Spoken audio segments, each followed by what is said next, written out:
নাগরিক সংবাদে স্বাগত। আপনাদের সঙ্গে আছি আমি রায়হান রোহান। শুনছিলেন সংবাদ শিরোনাম, এবার জানিয়ে দেব বিস্তারিত। কেউ ক্লাসরুমের সামনে দেখেছে আগুনে দগ্ধ সহপাঠীর দেহ, কেউ শুনেছে বন্ধুদের শেষ চিৎকার। এমনকি যারা সেদিন স্কুলেই যায়নি তারাও এখন শোকে স্তব্ধ। আকাশে কোনো বিমান দেখলেই বুক কেঁপে উঠছে অনেকের, আর ছোট্ট মনগুলোর ভয় যেন ছড়িয়ে পড়ছে বাতাসে। ঘটনা পরবর্তী এই মানসিক আঘাত থেকে বের করে আনতে এখনই চাই যত্ন, সহমর্মিতা আর বোঝাপড়ার হাত। সেই দুপুরের পর কেটে গেছে কয়েকটি দিন, তবু মাইলস্টোনের শিশুরা এখনো আতঙ্কে ডুবে। রাস্তায় বা ছাদে আকাশে বিমানের শব্দ উঠলেই বুক ধকধক করে। আবার যদি কিছু ঘটে, অনেকেই অবশ্য ভুলতে পারছেন না সেদিনের দৃশ্য। হয়তো একা কিংবা পরিবারের সাথে আসছেন নিজের ক্যাম্পাসের ধ্বংসস্তূপ সেই ভবনটি দেখতে। যখন এই প্লেনের শব্দটা পাই তখনই মনে হয় এই একটা প্লেন সব কিছু শেষ করে দিচ্ছে। আমার কলেজে কত নর্মাল ছিল, কত স্বাভাবিক একটা কলেজ চলতেছিল। আমার অনেক ভয় লাগে, ঘুম থেকে ওঠার পরে আমি চমকে যাই আর কি। দুপুরবেলা ছাদে বসে থাকি, সবসময় ভাত খাইতেছিলাম, দেখি যে প্লেনটা পড়ছে আশ্রয়। গত কয়েকদিন ধরে মাইলস্টোন ট্র্যাজেডি দেশজুড়ে আলোচনায়। এমন নির্মমতায় শোকে স্তব্ধ পুরো দেশ। সামাজিক যোগাযোগ মাধ্যমেও ঘুরে বেড়াচ্ছে সেদিনের বিস্ফোরণ আর দগ্ধ শিশুদের ভিডিও ক্লিপ, যা প্রত্যক্ষদর্শীদের পাশাপাশি আতঙ্কিত করে তুলছে শিশুদেরও। আগে আমাদের মাথার উপর দিয়ে প্লেন উড়ে গেলে আমরা খুশি হতাম, আমরা জিনিসটা ছবি তুলতাম, ভিডিও করতাম। কিন্তু সত্যি এখন যদি আমার মাথার উপর দিয়ে কোনো প্লেন যায়, আমার শরীর অটোমেটিকলি কেঁপে ওঠে। আমার ভয় লাগে যে কখনই মনে হয় কি জানি হয়ে যায়। আবার প্লেন দেখলে ভয় লাগে, আমি কানে হাত দিয়ে বসে থাকি। আমি ছোটো থেকে প্লেন অনেক পছন্দ করি, আমি দেখি, তাকাই, জিনিসটা দিকে ভিডিও করি। কিন্তু এখন আমার সেই সাহসটা হয় না যে আমি জিনিসটা সাউন্ড নিব নিজের কানে। মনোবিজ্ঞানীরা বলছেন এটাই স্বাভাবিক প্রতিক্রিয়া, কিন্তু ঠিক সময়ে যত্ন না নিলে তৈরি হতে পারে দীর্ঘস্থায়ী সমস্যা। শিশুটির পাশে সব থেকে সহায়তার হাত বাড়িয়ে দিতে পারে তার পরিবারই পারে শিশুটির সাথে সময় দিয়ে তার কথাটি শুনতে।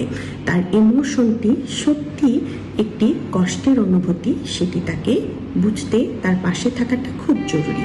দুর্ঘটনায় আহতদের সেবা যেমন দরকার, তেমনি যারা কেবল দেখেছে তাদেরও সেবা লাগবে, মানসিক সেবা। হয়তো সময়ই সবচেয়ে বড় ওষুধ, কিন্তু সেই সময়কে সহজ করতে চাই আমাদের সহমর্মিতার সঙ্গ। জিহাদুল ইসলাম, নাগরিক, ঢাকা। সংবিধান পরিবর্তন না হওয়া পর্যন্ত আগে যে পদ্ধতিতে নির্বাচন অনুষ্ঠিত হয়েছে সেই পদ্ধতিতে নির্বাচন অনুষ্ঠিত হবে। নির্বাচনের 2 মাস আগে তফসিল হবে, তখনই জানা যাবে নির্বাচনের তারিখ, জানিয়েছেন প্রধান নির্বাচন কমিশনার এএমএম নাসির উদ্দিন। খুলনায় এক মতবিনিময়ে তিনি এসব কথা জানান। ত্রয়োদশ জাতীয় সংসদ নির্বাচন উপলক্ষে খুলনা অঞ্চলের নির্বাচন কর্মকর্তাদের সঙ্গে মতবিনিময় করেন প্রধান নির্বাচন commissioner AMM Nasir Uddin. CC বলেন, সোশ্যাল মিডিয়ায় ভুল তথ্য ও অপতথ্য ছড়ানো ও এআইয়ের অপব্যবহার আগামী নির্বাচনে একটি বড় চ্যালেঞ্জ হিসাবে দেখছে নির্বাচন কমিশন। এত মিসইনফরমেশন এবং ডিসইনফরমেশন এআই এর মাধ্যমে সার্কুলেট করে দিয়েছে, এটা অস্ত্রের চাইতেও মারাত্মক। সোশ্যাল মিডিয়াতে যে অপপ্রচার হচ্ছে, অপতথ্য এবং ভুল তথ্য দেওয়া হয়, এই ব্যাপারে আপনারা একটু দয়া করে আমাদেরকে সাহায্য করুন, আপনাদের সহায়তা চাই। কবে নাগাদ নির্বাচন অনুষ্ঠিত হবে, সাংবাদিকদের এমন প্রশ্নের জবাবে সিসি বলেন, নির্বাচনের তারিখ ঘোষিত হলে সকলেই জানতে পারবেন কবে নির্বাচন। আমাদের চেষ্টা থাকবে to make the election as transparent as possible. যত স্বচ্ছতার সাথে, আমরা কোনো রাতের বেলায় কোনো কর্মকাণ্ড করতে চাই না, দিনের বেলায় সব কর্মকাণ্ড করে যাতে মানুষ এক স্বচ্ছতার সাথে যাতে কাজটা সমাধা করি। তাহলে হয় কি, মানুষ স্বচ্ছতা যদি এনশিওর করা যায় তো মানুষের কাছে এটা গ্রহণযোগ্য হয়। এটা একটা আমাদের চেষ্টা থাকবে। একটি সুন্দর, সুষ্ঠু, অবাধ ও নিরপেক্ষ নির্বাচন জাতিকে উপহার দেওয়ার জন্য কমিশনের সব ধরনের প্রস্তুতি চলছে। আইন শৃঙ্খলা পরিস্থিতিও স্বাভাবিক রাখার জন্য নানাবিধ কাজ চলছে, জানান সিসি। সাইফুল শাহিন, নাগরিক, ঢাকা। আবেদনে ত্রুটি থাকায় এখনো শেষ হয়নি নিবন্ধন প্রক্রিয়া। এদিকে আবেদনে চাওয়া শাপলা প্রতীকও বাদ পড়েছে তালিকা থেকে। এমন পরিস্থিতিতে সারা দেশে জুলাই পদযাত্রা করছে ছাত্রদের নতুন রাজনৈতিক দল এনসিপি। দলটি বলছে শর্ত পূরণ করেই নিবন্ধন পাবে তারা, আর প্রতীক হিসেবে এখনো শাপলা পাবার অপেক্ষায়। নতুন দল হিসেবে নিবন্ধনের জন্য নির্বাচন কমিশনে জাতীয় নাগরিক পার্টি সহ 144টি রাজনৈতিক দল আবেদন করেছিল, কিন্তু প্রাথমিকভাবে এসব দলের কোনোটি ইসির শর্ত পূরণ করতে পারেনি, যে কারণে এসব দলকে শর্ত পূরণে সময় বেঁধে দিচ্ছে নির্বাচন কমিশন। আপনার নিবন্ধিত রাজনৈতিক দল, নাগরিক ঐক্য নিয়ম অনুযায়ী নতুন দলের নিবন্ধনের ক্ষেত্রে কেন্দ্রীয় কার্যালয়, কার্যকর কমিটি ও 100টি উপজেলায় কমপক্ষে 200 ভোটারের সমর্থন সহ বেশ কিছু নথি দেখাতে হয় দলটিকে। প্রাথমিকভাবে যাচাইয়ে এনসিপির আবেদনে বেশ কিছু ত্রুটি পায় ইসি, যে কারণে এসব সংশোধনের সময় দিয়ে চিঠিও দেওয়া হয়েছে। বেঁধে দেওয়ার সময়ে শর্ত পূরণ করতে পারবে কি এনসিপি? কিছু কিছু জায়গায় ধরেন এমন বিষয় এসেছে যে এখানে চুক্তিপত্রে স্বাক্ষরটা ঠিকভাবে বসানো হয়নি, এরকম ছোটোখাটো কিছু ডিসক্রিপেন্সি তারা আমাদের নজরে এনেছেন, সেগুলো আমরা আবার পূরণ করে আবার জমা দিচ্ছি। আবার 200 ভোটার সদস্যদের যে তালিকা দিতে হয় প্রতিটা উপজেলার কমিটির সাথে সাথে, সেখানে যেমন আমাদের একটা অবজারভেশন এসেছে, একটা জায়গাতে কিছু ভোটারের তালিকা দ্বিরুক্ত হয়েছে, অর্থাৎ রিপিটেশন হয়েছে, অর্থাৎ ওইগুলো আমরা নতুন করে পূরণ করে জমা দিতে হবে। কিছু অবজারভেশন এসেছে যে ওখানে আমাদের যে সদস্য ফর্ম যেটা পূরণ করা ছিল সেখানে আসলে তার এনআইডি নাম্বারটা উল্লেখ নাই। এরকম ছোট ছোট বিষয়, এগুলো আমরা সব ঠিকঠাক করার কাজ করছি এবং আমরা আশাবাদী খুব দ্রুতই আমরা এগুলো নির্বাচন কমিশনে জমা দিয়ে দেব। রাজনৈতিক দল হিসেবে নিবন্ধন না পেলেও দেশজুড়ে কর্মসূচি পালন করছে এনসিপি। অনেকে এটিকে নির্বাচনী প্রচারণার তকমা দিতে চাইছে, তবে এনসিপি বলছে এটি কেবলই জুলাই পদযাত্রায় আমাদের সুস্পষ্ট বক্তব্য হচ্ছে যে বিচার, সংস্কার এবং এটার রোডম্যাপ, এই জুলাই গণহত্যার যে বিজয়, সেগুলো নিয়েই কিন্তু আমরা কথাবার্তা বলছি।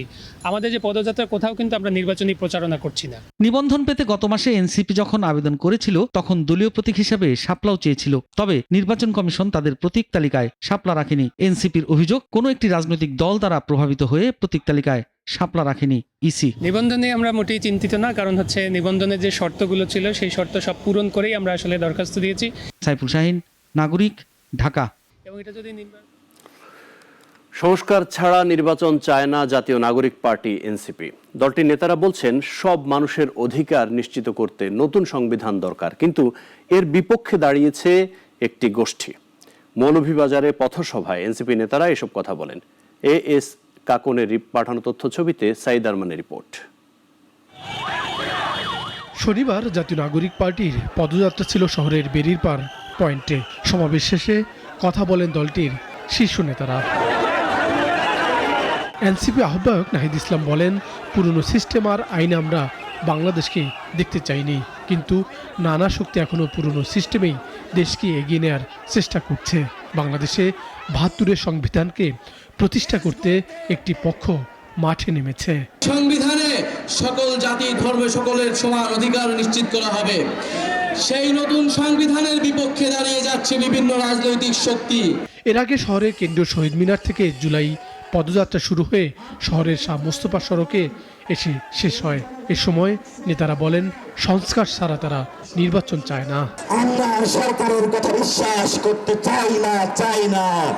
জনগণের ঘোষণাপত্র রাজপথে এখন জনগণে দিবে ইনশাআল্লাহ।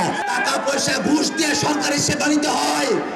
24-এর অভ্যুত্থানের পরে ঘুষ দিয়ে সরকারি সেবা পেতে হবে, এই বাংলাদেশ আমরা আর দেখতে চাই না।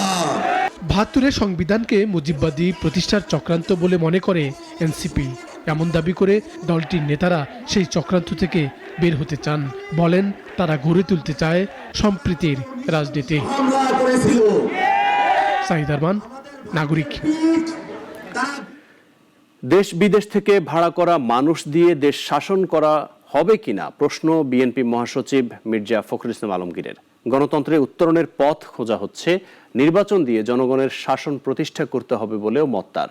রাতারাতি সংস্কার না করে একটি প্রক্রিয়ার মধ্য দিয়ে যাওয়ার পরামর্শ দিয়েছেন বিএনপি মহাসচিব। রাজধানীতে আলাদা দুটি অনুষ্ঠানে এসব কথা বলেন তিনি। জিয়া পরিষদের আয়োজনে জাতীয় প্রেস ক্লাবে জুলাই বিপ্লবের প্রত্যাশা ও প্রাপ্তি শীর্ষক এক আলোচনা সভায় যোগ দেন বিএনপি মহাসচিব মির্জা ফখরুল ইসলাম আলমগীর। দেশে রাজনৈতিক শূন্যতা ও প্রতিকূল অবস্থা বিরাজ করছে উল্লেখ করে নির্বাচনের প্রয়োজনীয়তা তুলে ধরেন তিনি। বলেন, দেশ ও শাসনে প্রয়োজন জনগণের সরকার। খুব জোর করে বলছে, জোর গলায় বলছে, আনুপাতিক হারে যে আপনার পিয়ার পদ্ধতি নির্বাচন। আনুপাতিকটা কি জিনিস? ভোট হবে, জনগণ ভোট দেবে, এতে করে আমাদের দেশের সাধারণ মানুষ যারা তাদের এলাকাতে একজন নেতা চায়, প্রতিনিধি চায়, তার কাজগুলো করার জন্য সে একজন নেতৃত্ব খোঁজে, সেটা কোনো মতেই সম্ভব হয় না। রাতারাতি নয়, একটি প্রক্রিয়ার মধ্য দিয়ে সংস্কার হতে হয় বলেও মন্তব্য করেন মির্জা ফখরুল। কয়েকজন লোক সংস্কার যারা করছেন তারা কতগুলো বৈঠক করে আপনার সংস্কারে কত বিষয় নিয়ে এসে জনগণকে দিয়ে দিলেন আর সংস্কার হয়ে গেল, সেভাবে সংস্কার হয় না। কয়েকজন ব্যক্তিকে দেশ বিদেশ থেকে ভাড়া করে নিয়ে এসে কি দেশ চালানো যায়? যায় না। এই যে সহজ সরল কথা, এই সহজ সরল কথাটা আমাদেরকে উপলব্ধি করতে হবে। এর আগে সিরডাপ মিলনায়তনে হোসেন জিল্লুর রহমানের লেখা অর্থনীতি, শাসন ও ক্ষমতা শিরোনামের গ্রন্থ প্রকাশ ও আলোচনা অনুষ্ঠান ও সমসাময়িক প্রসঙ্গ নিয়ে কথা বলেন মির্জা ফখরুল। বর্তমান যে রাষ্ট্র কাঠামো আছে এর গুণগত পরিবর্তন দরকার, অর্থনৈতিক যে কাঠামো আছে তারও গুণগত পরিবর্তন দরকার, কিন্তু এটা একদিনে রাতারাতি কোনো সম্ভব নয়। আপনার এটার একটা প্রক্রিয়া দরকার, এবং সেই প্রক্রিয়াটা হচ্ছে গণতান্ত্রিক প্রক্রিয়া। দেশ এখন জগা খিচুড়ির মধ্য দিয়ে চলছে জানিয়ে মির্জা ফখরুল বলেন, ট্রাম্পের শুল্ক বাংলাদেশকে বিপদে ফেলতে যাচ্ছে, এর উত্তরণে রাজনৈতিক দলগুলোর সঙ্গে আলোচনার উপরও জোর দেন তিনি। রাশিদুল কাদির, নাগরিক, ঢাকা। জনগণের ভোটে বিএনপি রাষ্ট্র ক্ষমতায় গেলে শিশুশ্রম নিরসনে বেশি প্রাধান্য দিবে জানিয়েছেন বিএনপির মহাসচিব মির্জা ফখরুল ইসলাম আলমগীর। দুপুরে ঠাকুরগাঁও গোবিন্দনগরে ইএনডিও এর জয়নাল আবেদিন হল রুমে শিশুশ্রম নিরসনে মাঠ পর্যায়ে ইএসডিও এর অভিজ্ঞতা বিষয়ক অনুষ্ঠানে ভার্চুয়ালি যুক্ত হয়ে তিনি একথা বলেন। মির্জা ফখরুল বলেন, বাংলাদেশের অর্থনৈতিক অবস্থার কারণে শিশুশ্রম নিরসন করাটা খুব কঠিন। এরপরেও ঠাকুরগাঁওয়ের ইএসডিও এই উদ্যোগ নিয়েছে। এ সময় তাদের উদ্যোগের প্রশংসা করেন বিএনপি মহাসচিব। রাজনৈতিক দল হিসেবে আমরা আপনাদেরকে এইটুকু বলতে পারি যে আমরা আমাদের সর্বাত্মক প্রচেষ্টা থাকবে যে ভবিষ্যতে যদি কখনো আমরা রাষ্ট্র পরিচালনার দায়িত্বে জনগণের কেন্দ্রগুলোতে আসতে পারি, এই বিষয়টাকে আমরা অত্যন্ত প্রাধান্য দেবো। এ ব্যাপারে আপনাদেরকে আমি নিশ্চয়তা প্রদান করতে পারি। কারমাইকেল কলেজিয়েট স্কুল অ্যান্ড কলেজের অধ্যক্ষ আব্দুল ওয়াহেদ মিয়া সহ সমাজের বিভিন্ন শ্রেণী পেশার মানুষের নামে মিথ্যা ও হয়রানিমূলক মামলার প্রতিবাদে রংপুরে বিক্ষোভ কর্মসূচি ঘোষণা করেছে বাম গণতান্ত্রিক জোট ও বাংলাদেশ জাসদ। দুপুরে নগরীর সুমি কমিউনিটি সেন্টারে সংবাদ সম্মেলন করে এই তথ্য জানান সমন্বয়ক আনোয়ার হোসেন বাবলু। 29 জুলাই রংপুরে বিক্ষোভ মিছিল, সমাবেশ ও স্মারকলিপি প্রদানের কর্মসূচি ঘোষণা করেন। বলেন, এক শ্রেণীর স্বার্থান্বেষী মহল সারা দেশে শিক্ষক, কর্মচারী থেকে শুরু করে বিভিন্ন শ্রেণী পেশার নিরপরাধ মানুষকে উদ্দেশ্য প্রণোদিতভাবে হয়রানির চেষ্টা করছে। তারই পরিপ্রেক্ষিতে মঙ্গলবার এই কর্মসূচি পালন করা হবে। আরবি পড়া, বলা, ইসলামের মৌলিক নীতি, মাযহাব, ইবাদত পদ্ধতি, উৎসব ও মুসলিম সমাজের রীতিনীতি শিখছেন ইসরায়েলি সেনা গোয়েন্দারা। এই শিক্ষা তাদের জন্য বাধ্যতামূলক করা হয়েছে। শত্রুপক্ষের কথাবার্তা, আচরণ ও মনস্তত্ত্ব বিশ্লেষণের জন্যই এই উদ্যোগ নিয়েছে দেশটির সামরিক বাহিনী। গোয়েন্দা কার্যক্রমে নির্ভুলতা ও সাংস্কৃতিক সংবেদনশীলতা বাড়াতে চায় ইসরায়েলের সামরিক বাহিনী। তাই গোয়েন্দা ইউনিটের জন্য ইসলাম ধর্ম, আরবি ভাষা ও মধ্যপ্রাচ্যের সংস্কৃতি বিষয়ে বাধ্যতামূলক প্রশিক্ষণ চালু করেছে তারা। সেনাদেরকে আরবি পড়া ও বলা শেখানো হবে। পাশাপাশি ইসলামের মৌলিক নীতিমালা, বিভিন্ন মাযহাব ও তাদের মধ্যে ধর্মীয় মতপার্থক্যও বোঝানো হবে। এছাড়া মুসলিমদের ইবাদত পদ্ধতি, উৎসব, সামাজিক রীতিনীতি এবং মুসলিম সমাজে প্রচলিত সংস্কার নিয়েও শিক্ষা পাবেন তারা। 2025 সালের মধ্যে এই প্রশিক্ষণ গোয়েন্দা ইউনিটের সব সদস্যদের জন্য কার্যকর হবে। ইসরায়েলি সেনাবাহিনীর মতে, শত্রুপক্ষের কথাবার্তা ও মনস্তত্ত্ব বিশ্লেষণে গোয়েন্দাদের জন্য ইসলাম ও আরবি ভাষার জ্ঞান অত্যন্ত জরুরি। প্রযুক্তির পাশাপাশি সাংস্কৃতিক বোধ গোয়েন্দা কাজে সঠিক সিদ্ধান্ত নিতে সহায়তা করবে। তাদের মতে, এই কর্মসূচি সৈন্যদের মধ্যে নৈতিক ও মানবিক সচেতনতা তৈরি করবে, যাতে দ্বন্দ্বপূর্ণ পরিস্থিতিতে তারা সংযমী আচরণ করতে পারে। যদিও বিশেষজ্ঞদের মতে এটি সামরিক সাফল্য আনার একটি কৌশল। শাশ্বতী সরকার, নাগরিক। এখন এ পর্যন্তই। নাগরিকের খবর অন্যান্য আয়োজন দেখতে চোখ রাখুন আমাদের ওয়েবসাইট, ইউটিউব ও ফেসবুকে। সবাইকে ধন্যবাদ।